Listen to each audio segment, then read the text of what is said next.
Hello and welcome to BST Weekly. I'm Joey Kane. This is my esteemed friend Michael Coleman, a very good friend of BST Weekly. We're very, very lucky to have him on the show today, and this is our EPL edition for this week. Michael, you've been around the traps for many years now, winning titles all over the place from Footscray to Mafra, isn't that right? I don't know about that. I don't know where you get your information from.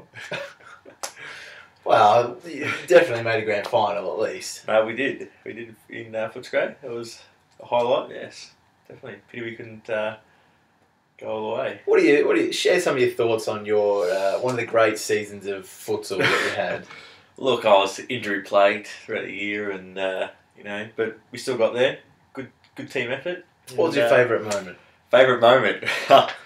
Well, I do actually remember watching one of your previous shows. You had a reader write in, Stephen Baloney. Yes. Yep. Well, That was last week. Yep. He actually played in our team. He played in your team. Yes. And he's not well versed, I suppose, in the soccer game, but he got on the wing, no defenders around him, he just went for this big run. 1-on-1 with the keeper. Big run. Comes down the court, 1-on-1 with the keeper, 2 or 3 metres to go, opens up with the big left foot, swing and a miss. And then he proceeded to fall over. That was probably the highlight, I think. Well, from all reports that I've heard, he accidentally got in touch with the right foot, which put it out of bounds as well, and then he fell over. So, well, yeah, it wouldn't surprise me at all. my personal favourite moment, I came and watched one of your games there, I think, if I remember, and I think the sole of your shoe come off, if I remember correctly. Oh, look, I try to wear my shoes to their limits, and this one, I think I went a bit too far. The road runner over here. But we move on, we push on. We've got a big show in line today. We've got a few returning segments and a few new ones, so bear with us. First off, we're going to go into the quick bits and get into some of the headlines throughout the week. Rafael Benitez has come out in the press and he said that give me a full season and we'll win the title at Chelsea. What are your thoughts on that one? Well, look, they're definitely one of the big teams in the competition at the moment, and look, it's a big call. They've certainly got the players to do it. I mean, well, it doesn't look like Lampard's going to be there at the end of this year, and well, that's another one. We're just going on a bit of a tangent here. We've spoken on BST Weekly about Frank Lampard being the heart and soul of the Chelsea Football Club. What are your thoughts on Frank? Look, I've followed Chelsea, probably one of the first teams I followed, and probably my second team that I like, and he is definitely the heart and soul of that club. From when I've grown up, you didn't know a Chelsea that didn't have Frank Lampard in it, and look, it's going to hurt him, I think, when he's gone. You do swing teams though, Michael, pretty quickly, and I think the thing that turned you off Chelsea may or may not have been the Champions League final against United back in 2005, if I remember. No, not 2005. It must be 2007. I think it was 2009. 2008. Oh, the years just rolling away. The end of 2007 season, 2007-08, FA Cup, I think it was, and yes, that was a big loss. Went down to the wire, and geez, if those of you have seen the game and remember it well, Carlos Tevez, when he was playing for Man United, a very unsportsmanlike performance, I think, in the last dying seconds or dying minutes of the game, and Chelsea should have won that. This coming from a man who openly declares this week that he's now a Southampton fan. So we'll leave that to the side. And so Rafael Benitez, obviously, back onto the point here, he said that he's under a lot of pressure, and it said that if he loses another game, he'll be sacked as soon as that happens. So do you think it's fair? I mean, the coaching merry-go-round at Chelsea, it's crazy. I mean, it would not surprise me if they just sacked him after the next loss. The way they're going at the moment, I think they need some consistency, and look, he's better than, I suppose, anyone out there at the moment, and he's been doing well, and look, they just need to have some consistency in their team, and I think they've got to keep that manager on for a while at least. I'd love for there to be a week without us having to talk about Chelsea. We don't plan to, we don't necessarily want to, but they just keep popping their heads up, don't they? But we move on to the next point here. Andre Villas-Boas, obviously manager at Tottenham Hotspur, he has revealed to the press that the blood spinning technique has been used on Jermaine Defoe, who's obviously been injured. Now, for those of you at home, and blood spinning technique is where they they withdraw blood from a certain area of the body, and I think the calf in this case. I'm not 100% sure with Defoe, but let's just, for hypothetical, we use the calf. They withdraw blood from that area, and they put it in a certain machine, and they spin it, and within the spinning technique, the platelets rise to the top apparently, and so then so it doesn't break any rules or anything. They just inject it straight back into where they got it out of. So it's almost like replacing the blood of the player. Now, I don't know about you, but that's some extreme type of measure, isn't it? Oh, it certainly is. And look, the way sport's going, it's these methods that are increasingly being used all throughout just to get that edge that they think they need to perform at the high level. Are you okay with this type of technique yourself, personally, from a moral standpoint? Look, for mine, it is, the competition. It's all about, working hard and training and, being the best that you can be, and all this kind of other stuff that they bring in to try and increase these levels just seems like it does seem like cheating. I mean, you got your lower levels that probably don't have access to this kind of the methods that they use. And look, I think you should just ban the whole lot. Have everyone on an equal playing field. You can't use anything, can't take anything, and then no one's getting the edge. It's all the same, playing level field. Yeah, it's a really good point you make. I'm not sure how I see it. I think obviously it's within the guidelines, so there's nothing wrong with it technically. But I understand that there's a lot of science behind it, and I'm not refuting that. I'm not trying to be stupid here, but messing with someone's body in this type of manner, in the long term especially, it can't be good for your body. That can't be good for you. Well, no, you wouldn't think so. But I guess the main reason why they're still able to use these techniques is because they got the nutritionists and sports scientists out there saying that it's actually healthy for the player and it helps them recover better. Which, look, it may well do, but I don't think it's warranted.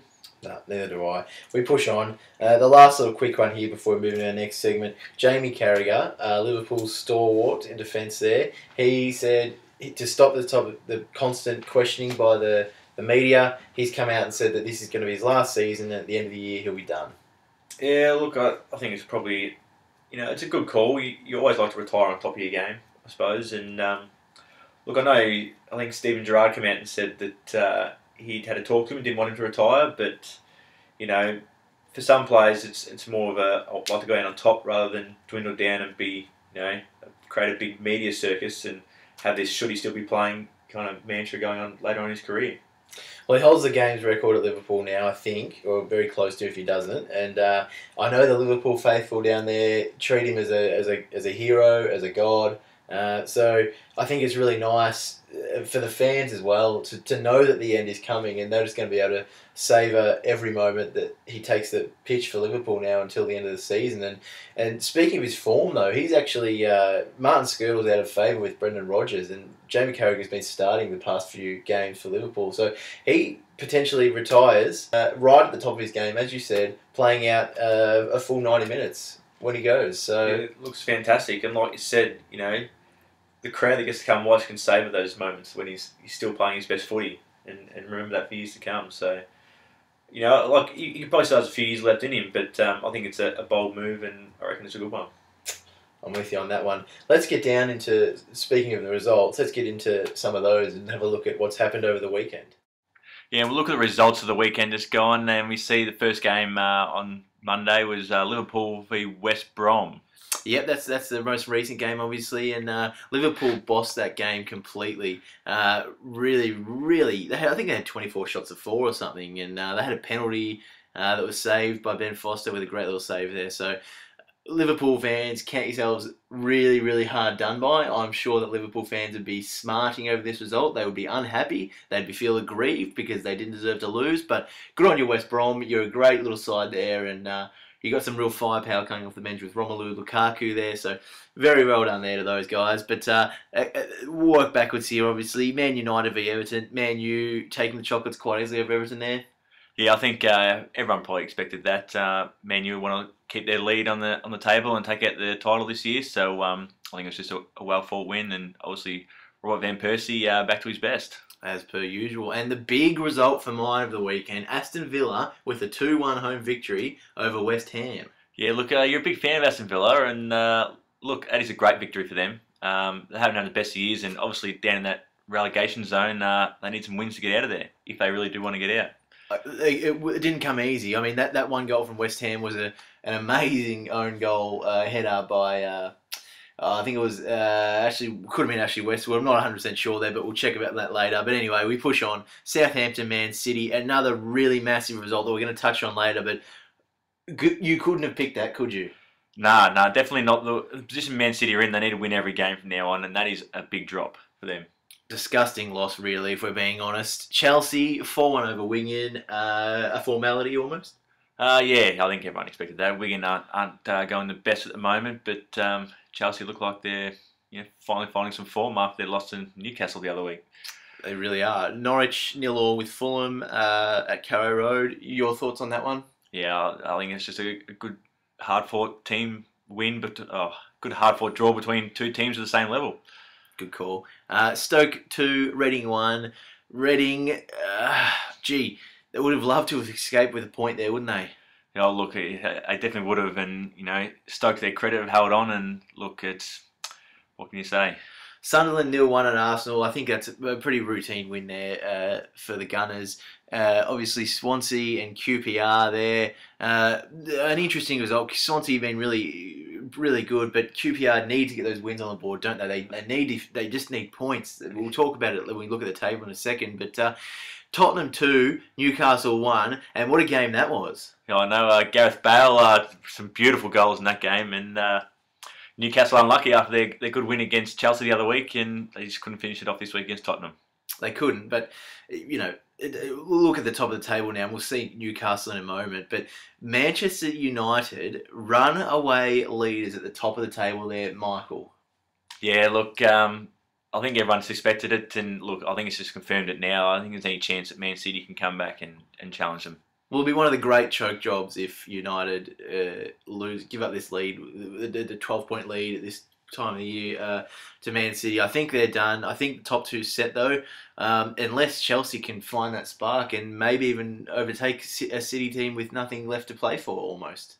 Yeah, well, look, the way Chelsea have been going, they aren't any sureties either. So they could even drop below Tottenham. Well, what are your thoughts on Tottenham? They're sitting in the 4. They're sitting in the Champions League qualifier now. Do you see him finishing in the 4? I do. I see him finishing strongly, and they have got a good team. And look, with Gareth Bale playing the way he is, I think they'll finish really strong and even take third spot. Arsenal and Everton, the next two, 5th and 6th. I think that their spots are pretty locked in there. I think they'll make Europa for mine, those two teams. Swansea City having a great year there. What are your thoughts on those guys? Yeah, look, that's a bit of a shock, but, I mean, Mitchell, who couldn't be bloody proud of this guy? He's, for someone, that's kind of a no-name at the start of the year, for such a low money spend to get him in there. $2 million, wasn't it? Yeah, and look, he's performing at his best and probably better than some of the foundation players in the Premier League. Yeah, good call. West Brom, the Baggies there with that upset win of sorts over Liverpool. That's leapfrogged them in the table there, so they'll be pretty happy with themselves there. Liverpool, though, I think they're pushing in the right direction, and I can see them finishing probably equal with Everton at this point. I think that's where their true level is. Obviously, they had a horrible start to the year, which they're still trying to recover from. But Stoke City down there in 10th. What are your thoughts on those guys, and where do you see the future lies for them? Yeah, look, I think they're coming along quite nicely, and they've picked up a few games that people probably didn't think they'd win. Look, I think the future is bright for them, and look, if they can keep going the way they're going, even just pull out some draws against some of these top teams, they're heading in the right direction. As we move on to the bottom half of the table here, West Ham with a terrible loss, really, in context to Villa. Do you see them finishing the top half? Look, no, not with the quality of the teams they're in at the moment. I don't see them coming up at all. Fulham in 12th there, as you said, just that 0-0 draw with Norwich, and Norwich themselves in 14th. So two sides who are about equal, and you expect to finish in the bottom half of the table and just avoid relegation, really. Yeah, I think pretty much avoiding relegation is on their cards at the moment. And look, if they can jump ahead of like a Sunderland or, like you said, West Ham, that I think they'd be stoked with that. Southampton with an absolutely surprising victory. And do you think they're safe yet, or are still a long road ahead? Look, it's definitely a long road ahead, but look, for mine, I think they're safe. I think they've shown enough and they've beaten some quality sides that I think they're going to be able to hold a few towards the end of the season. As we look there, they got a better goal difference than Newcastle United, who've had a torrid year today. But Newcastle, up or down from here for the rest of the season? Look, you have to say up. I mean, Aston Villa, Reading, Wigan, and that below them, you couldn't see them surely dropping below that with the quality of players they've got. Well, you couldn't. But the one you touched on there, and the one we spoke about earlier, Aston Villa, they're out of the drop zone for now. I know it's a long way to go, but make a prediction for us, the BST fans at home. What do you think for them, guys? Well, there's been some conjecture around them, and really if they want to finish in the relegation zone. But look, that win definitely helps, but they're going to need a few more if they want to stay out of there. I think they're going to drop down. Well, they got a goal difference, as we can see, of -25, which is the worst in the Prem, and it just makes it so tough to stay up with a goal difference like that, because it will come down to a very close finish, I'm sure. Yeah, look, if you're letting through that many goals, it's hard to win games, isn't it? It is. Reading and Wigan in the two spots there, 18th and 19th, in the drop zone at this point, but yeah. 1 point for Reading until they catch Villa, and it's obviously the 3 is a win for Wigan. Those two guys, do Wigan have last day heroics left? Or, are Reading a chance to possibly get out of the relegation zone, or is it lights out for those guys? I think the bottom 4, I think they're the only ones that are going to fall in there now. I think Newcastle's probably safe. I wouldn't say it's lights out. I think it just depends on how they go, and whether these teams, especially QPR, who have bought some players in, can start performing and getting some wins on the board. And QPR, call it, it's season over. I think it is. Yeah. Unless they need a couple of big wins in a row if they want to stay up. And what a waste of money if they do eventually go down. Yeah, looking at that table, it's quite interesting, and I think it's the fights between those bottom 4 teams. And look, I think Villa and Wigan and Reading, another win will pretty much secure QPR's place at the bottom, I think. Yeah, QPR, we've been saying it. It's just so tough to actually write them off, because when you look at their roster, they've got so much talent there, and they've spent so much money in the transfer period, obviously bringing in Chris Samba and the like Remy, who's actually injured. Like Remy, that is. Sorry for my stutter. But it's just so tough to write them off, but I think it is death knobs for those guys. And Reading and Villa, for mine, will be the two fighting for the last survival spot, and I think Wigan won't be able to do it again this year. Although, you say that every year, and that surprised you, so... Yeah, well, look, it's going to make for some interesting football come the end of the year, isn't it? Can't wait for the last day. It's always, obviously, my favourite day of the year, and I'll be flicking through the games like crazy, because there'll be some amazing football going on. It always throws up a few dramas, doesn't it? And nothing like last season. Well, I was going to say, if it's not a fight for the title like last year, it'll be a fight for relegation. Exactly. But we'll move on to a bit more nitty-gritty now of the league. There's been new financial rules have been set in place, and the clubs have agreed upon this, and I'll just read you out some of the work that they've agreed upon here. From next season, teams can't make a loss in excess of £105 million, and that's aggregated across the next 3 seasons. So that's 2013-2014, it's season 1, 14-15 season 2, and 15-16 season 3. So any club that makes a loss up to that limit are subject to tighter regulatory regime, and that includes 2 main points. The first one being they need secure owner funding for 3 years ahead, and that's for those same seasons that I spoke about earlier.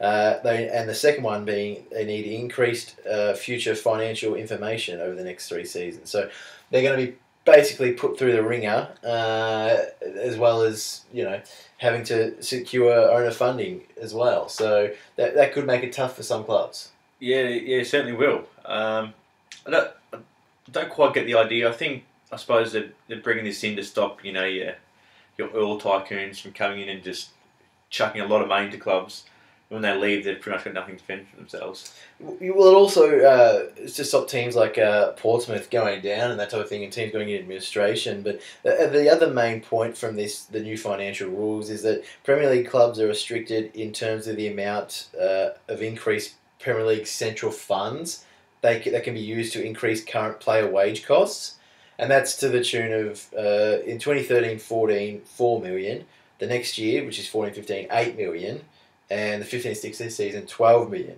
But that only applies to clubs with a wage bill in excess of 52 million in the first year, or 56 or 60 in the third year. So I mean, really, that one, not too many clubs in the league would have a wage bill in excess of 52 million in the next season when you look at it. Yeah, no, I don't think they will. Yeah, I guess they've got a reasoning behind bringing these, and can't quite see it at the moment. For us, I guess, and for fans, I guess in particular, what are your thoughts on? Obviously, we're from Australia, and we keep mentioning this. We're from Melbourne, and the no holds barred notion of owners buying teams and splashing unlimited amount of cash on players is sort of foreign to an Australian fan if you haven't been following the Premier League your whole life, which obviously we have. But it's a different structure here in Australia. We have, just for example, in the Australian Football League, we have a stringent salary caps, and you have to pay above 91.9% and lower than 100% of the cap, and every team has to pay within that small bandwidth of player wages. Whereas in the Premier League, it's open slather, as we know. So, what are your thoughts on the league continuing to be an open slather wage book where clubs can basically buy themselves a championship, as we know with City? Well, you look, it obviously works to a degree. I mean, you always get your clubs that are going to get the big name players, and you get them all in the same area and playing together and against each other, which is a good thing. Your Man United, Man City, Chelsea, Tottenham. You like watching those matchups. But I suppose the bad thing is you got the clubs spend all this money, and like you were saying before, Portsmouth, they've pretty much gone down to Championship, and they've gone down to number 2, and now they're nearly folding. I mean, obviously you get clubs spending all this money, and then it comes a point where all their money runs out, they can't pay it back, and they're going to fold. So I think obviously they're looking after these clubs, stop clubs from folding, because you want to keep your club around for a long time. So look, I guess to a degree I'd like it to continue. I think getting your big name players to certain clubs and in certain competition is a good thing, but I suppose a bit of a salary cap for them to hold them in there will give, I suppose, your middle of the table teams a chance to challenge for that title. Well, you mentioned Portsmouth. You don't need to look any further than Australia's favourite team in Leeds United. It's not the first time that a team's gone bankrupt and gone into administration or anything like that. So the lower teams and teams that don't manage their funds correctly, it is a lot of trouble. But as you said, it's a joy to watch some of the more prestigious clubs and all the most prestigious players in the world playing for one club. So it'll be really interesting to see the direction that the Premier League takes over time, and if they do, try and curtail spending to make an even playing field, or they allow it to be open slather, and maybe eventually we will see with maybe 20 teams that are owned by absolute billionaires who we could potentially see a Champions League type league in the Premier League one day. Well, that would be exciting, wouldn't it? It would definitely make for some exciting football. And look, I suppose we'd hope it to go that way. We'd like it to go that way. But, obviously it's not the case for some of the clubs. We move on from that into something a little bit more pressing in terms of this season. The title race, we touched on when we looked at the results and the table. United now 12 points clear of Manchester City. 3 words, 1 question, is it over? Done and dusted. Finished. Done and dusted. I think, look, Man City last year, it looked like they were going to lose it, having the hold on it, but I don't think Man United are going to this time. I think they've secured their lead, and they've come out and shown in big games that, ones that you think they might be able to draw, but they're going to win them. And Man City have come out against teams that, are down the bottom of the ladder and haven't been able to produce anything that looks like a championship title team. So, look, I think Man United are runaway winners, and they'll probably hold a good 6-7 point lead towards the end of the season. I guess the number one question on everyone's lips is why? What went wrong for City and what went right for United? Well, look, I suppose you always talk about in sporting terms. You have the hunters and the hunted. The teams that win the year before become the hunted. Everyone wants to beat them. Everyone wants to become the best, and say that they've beaten the championship team. And the ones that have lost are the hunters, and they they felt the loss and that they want to win more than anything. And I suppose you could say that Man United felt that come within their grasp last year, and they let it go. And Man City, whether they think a bit of arrogance crept in, where they thought they were a bit too good, and they actually were, and they've certainly let the rest of the competition catch up. Well, we know Sir Alex Ferguson always gets the best out of his troops. It's been over a period of 30 odd years that he's been doing this, so we know that United's hunger will always be there. But do you think you touched on the egos and maybe too many big egos who were in it for they're going to get their paycheck at the end of the week, and that's all that matters to them? Do you think there was a bit of complacency on City's behalf in terms of that? Do you think they weren't as hungry as United?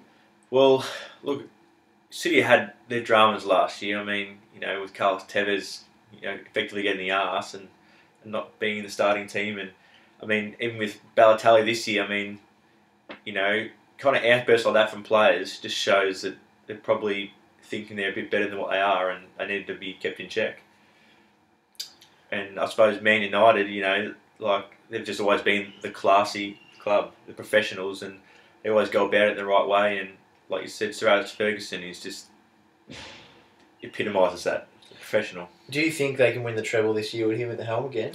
Look, I reckon if anyone can do it, it'll be him. And look, having the acquisition of Robert Van Persie, he's just been unbelievable for him this year. Well, they're going to win the Premier League. You've called that one. Yeah, I'm calling it now. I think I'm on with you on that one. It's pretty much over.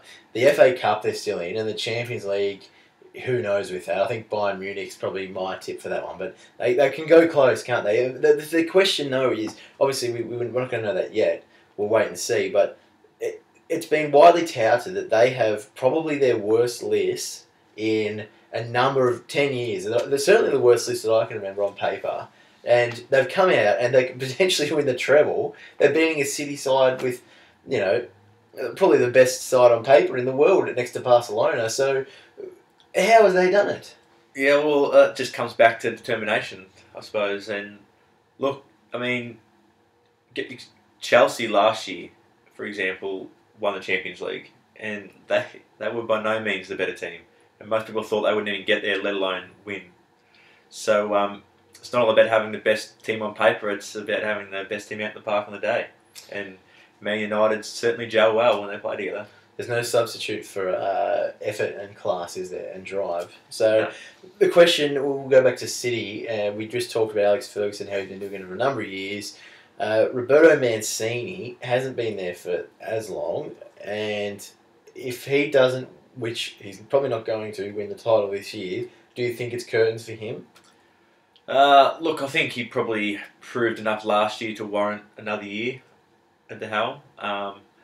But look, he's definitely on thin ice, I think, at the moment, especially the way they're finishing off the season. Especially because, we're saying that United have got it in the bag. City has still a chance to win it, but the way City are performing is just not going to happen. And look, if they keep performing that way, his head could be on the chopping block. And especially what they've done in the cups outside of the Premier League this season as well. They've been atrocious. I think Mancini's gone. I think that they're a club that looks for fresh new blood all the time, and I think it won't hurt them losing Mancini. I think the egos, if you've got a group of guys with as bigger egos, with as much money as they have, I don't think any manager, probably outside of Sir Alex Ferguson, can sustain the ability to be able to motivate them over a period of time more than a season or two. I think it's almost like a limited time thing. With a new boss, they can come in and stamp their authority on the team for a while, at least. It's enough for a season to get them one title, I reckon. And I reckon Sydney will be back next year with a new manager and they'll win it next season. But we wait and see on that one. It's a big call.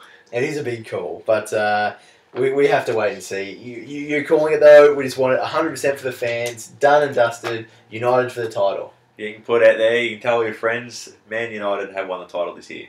Very good. And now we're going to move into our next segment, which I promise you I'm going to make you laugh on this one.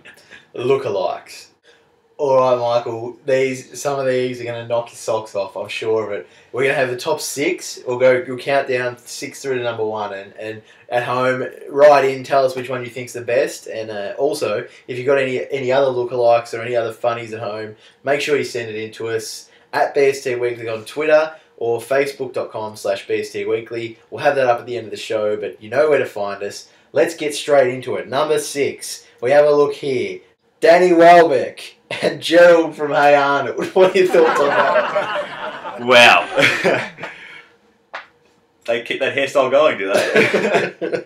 We push on, Michael. Number 5. I know this is one of your favourites. Peter Crouch and Nigel Thornberry. Oh my God, where do you find these? All right, number 4. This is a real life one. Joe Allen and Billy Elliot. Wow, twins. Very good in that one.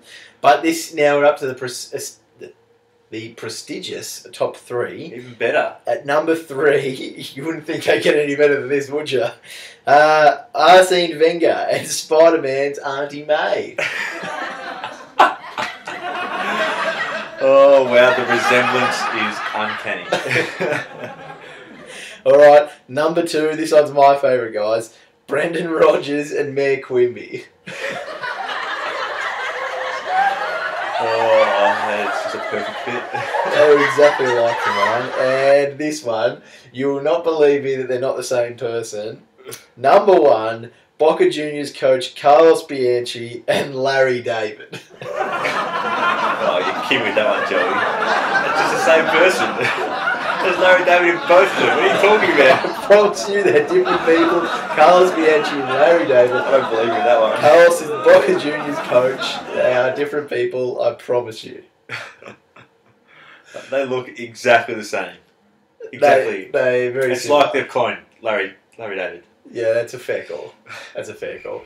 All right, well, that's the end of lookalikes for this week. I'm not too sure if that'll make another appearance, but I didn't mind it myself. But we're going to go back to one of the original founding segments of BST Weekly here, and it is time for, I've always wanted to throw to this, it's time for Tim's Toolbox. Are you kidding me? Welcome to the blooper reel, you big baby. This week's Tool of the Week... No, it's not Tool of the Week, because I've tricked you there, because that's something that Tim... What's this going on here? What's this? The Harlem Shake. Steady. Now, I was steady. just kidding. Steady. I was just wondering if you noticed. No, we're going to do it for real later. Scrap that. Actually, No, I was just seeing if you'd noticed. Of course it's getting scrapped. This footage is not going to That's why I put this up there. Just there, I thought, what if I got these and couldn't notice? But I have to cover my face anyway, so... This week's Tim's Tool. Now, let me just call you up on something here. It's supposed to be called Tim's Toolbox, right? Yet Tim always says Tool of the Week. It is strange, isn't it? It's illogical. I noticed the first time he did it, he was added tools like a golden spanner. Yep. Now it's Tool of the Week. I did find it strange. I'll tell you, it's more than strange. It's illogical and it's wrong. And for that, this week's tool, Tim's tool, and this week is going to be a wrench. A wrench. The wrench goes to Tim Blacker for his stupidity with this segment. But moreover, and the real reason that he's got Tool of the Week this week is because he's not here hosting with me. And that's why he gets it. Because he's not here. Well, that's a fair call, isn't it? I think it's a fair call. But to add a bit of context to Tim's toolbox here and to lay the boot in a bit further, I hear you have a few stories about him. Yeah, well, I do. And I suppose for most of you out there, you probably don't know Tim that well. Well, just to clarify for you guys, if this is the first time watching BST Weekly, it's a weekly regular show, and the normal host is myself and Tim, who's gone over to Thailand on a working business trip, working for this program and trying to get some sponsors and that type of thing. Or so he says. But your story, sorry. Yeah, look, and for those of you, we have got a picture at the bottom of the screen, and look, my story is, he considers himself a ladies' man, I suppose you'd say. He thinks that he has a good run with the ladies, and he's well versed, I suppose, in the picking up scene, I guess you'd say. And I was fortunate enough to be out one night with Tim, and look, he probably comes off a little bit shy, but inside he probably is really brave, I suppose you'd say. And one night, there was a girl hanging around. Now, look, girls hang around nightclubs and, move around the dance floor and all that kind of stuff. But Tim caught the eye of this girl and had it in his head that she was after him and him alone. That he busted some move on the dance floor and she come over because she wanted him. Now, Tim would probably deny this and deny until the cows come home, but he went up to her and he said to her, and I quote, he goes, "I'm sorry, but I already have a girlfriend." At which point, she's turned away and left. I think she might have said to him, actually, "I'm not interested in you anyway." Oh, yeah, that might have been the words. I was probably too busy laughing at stage. But if you thought that was funny, it doesn't end there. Tim revisited this same place to go out again, and lo and behold, this girl is there again. And this time, a couple of us go up and we start chatting to some of our friends, and we bring up this subject, and boy, did Tim not like that. I actually got a couple myself. He won't mind these. As we said, he does rate himself as a bit of a ladies' man. Our lovely co-host, my lovely co-host Tim. And one night he went up and he was trying to make out with this girl, obviously chasing her the whole night. And eventually, finally, it happened. And the smooth mover that he is, he said to her, "Gee, how could a girl like you ever possibly be single?" And she said to him, "Well, actually, I was in a relationship, but now he's gone. The bloke's gone." And hearing that, Tim thought he'd puff out his chest and be the big hero, and he's proceeded to say, "What a wanker, what an idiot, absolute tool. How could he leave you? He is a massive jerk. What an absolute loser." To which she promptly stood up and said, "He died last month in a car accident." So that was one of the more awkward stories. Well, that just brings it up even more that, Tim, you are a tool. A tool for this week. And what did you say, the Golden Wrench? The Golden Wrench. That's BST Weekly EPL edition for this week. It's been a really big week in the EPL, and we push on now into the latter stages of the year. We think we've got the title wrapped up. We think we've got probably the 4 clubs who are going to avoid relegation. What about everyone in the middle? If you can't chase for Europe places, what about those middle-rung teams? Well, I think the ones that especially have come up recently and started showing some form, like your Swansea. I suppose your West Brom has been going well. I suppose they want a good finish to the year to lead into next year. I mean, being so high on the ladder that they are at the moment, I mean, if you get into a good rhythm and come out next year and play the same kind of football they finished with, top 6 they could be aiming for. And I suppose your clubs in the bottom, like your Newcastle, they'll want a good finish to be able to come up and prove that they're not the bottom 6 side in the competition. Yep. So I think just for those clubs, it's all about strong finishes. You don't want to come in, lose your last 8 games, and then come out next year and lose your first 4. It's hard to get out of the rhythm. It really is. But we'll leave it there. Make sure you check out our AFL and NBA editions as well. And I'm going to let you finish this show again, Michael. What do you got to say to close us out? Oh, look, I suppose we'll go with what I said last week, was if you didn't hear it here, it didn't happen.